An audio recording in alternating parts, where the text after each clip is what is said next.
On parle sport comme tous les vendredis avec notre coach. Je sais quand Sacha arrive, c'est bientôt le week-end. Bonjour oui. Sacha. Bonjour Nadia, bonjour Sébastien, bonjour à tous. On va aller dans le week-end en faisant de la corde à sauter. Tu sais en faire toi Nadia de la corde à sauter ou bien pas? Sûr, et je vois que toi tu fais le mouvement mais à l'envers. Je veux dire, est-ce que ça t'étonne? Non, moi, quand tout le monde applaudit comme ça, moi j'applaudis dans la mesure contraire. Donc tu vois, tu me connais. Hein.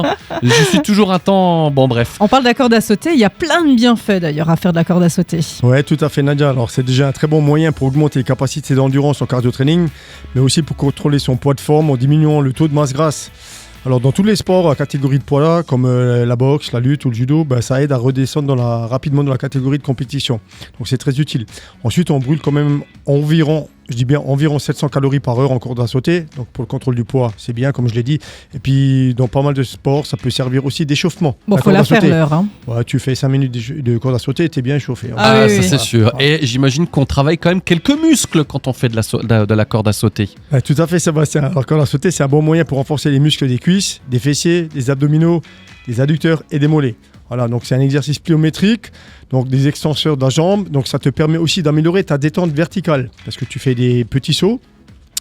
Et puis c'est un exercice fitness idéal vraiment pour muscler les fesses comme j'ai dit. Et puis ça améliore aussi la coordination et l'équilibre. Ça aussi oui. Parce qu'on utilise quand même aussi les bras. Au début tu prends aussi la corde dans les pieds. Hein. Ouais, il y a quand même un petit travail technique, c'est vrai. Alors comment s'entraîner parce qu'une heure c'est trop. Je veux dire non, tout de suite au début. Tu n'y arriveras pas Nadia, c'est impossible. Voilà. Il faut commencer par cadencer ses tours de corde déjà. C'est-à-dire trouver le bon tempo pour faire passer la corde.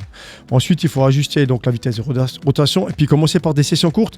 Alors par exemple si je prends sur un mois, en 4 semaines on peut faire de 5 à 15 minutes de corde par séance avec un minimum de 3 séances par semaine.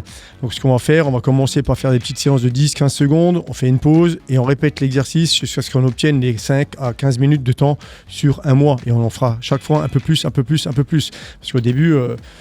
on essaie toujours de faire le plus longtemps possible la première fois. Non, il faut y aller vite, comme toujours. Même si on arrive une minute, après on est fatigué au niveau cardio, donc on n'arrive pas à faire une séance qui dure, donc ça peut être pas très efficace.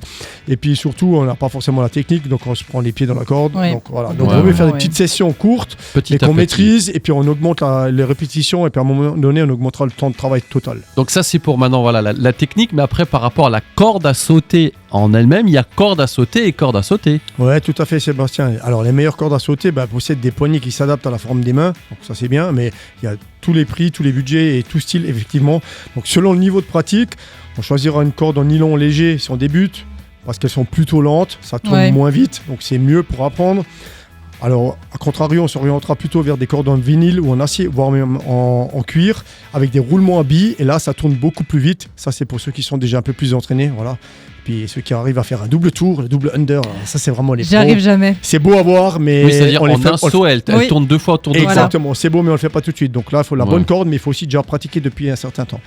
Et je sais qu'il y a une longueur à utiliser, et ça dépend en fait de la taille de chacun, je crois. Ouais, tout à fait, Nadia. Donc pour connaître la longueur qui convient, il suffit de placer un pied au niveau du milieu de la corde, puis tu relèves les poignets vers le haut, le long du corps. Alors pour un débutant, il faut que les poignets arrivent à peu près au niveau de l'épaule, sous les aisselles.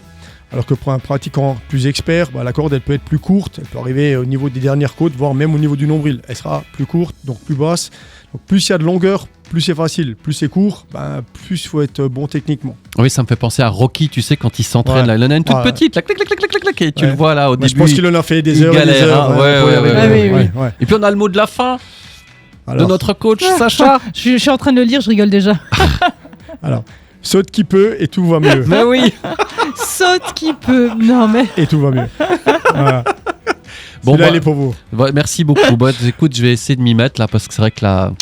J'en faisais pendant nos heures de sport, on faisait de la corde à sauter. Mais ça c'était il y a très longtemps. Hein. Elles jouaient beaucoup ça à la récré, mais pour les garçons pour faire du sport aussi. Nous on trouvait que c'était un sport de filles, mais en fait je trouve que c'était très très bien d'en faire. Mais oui.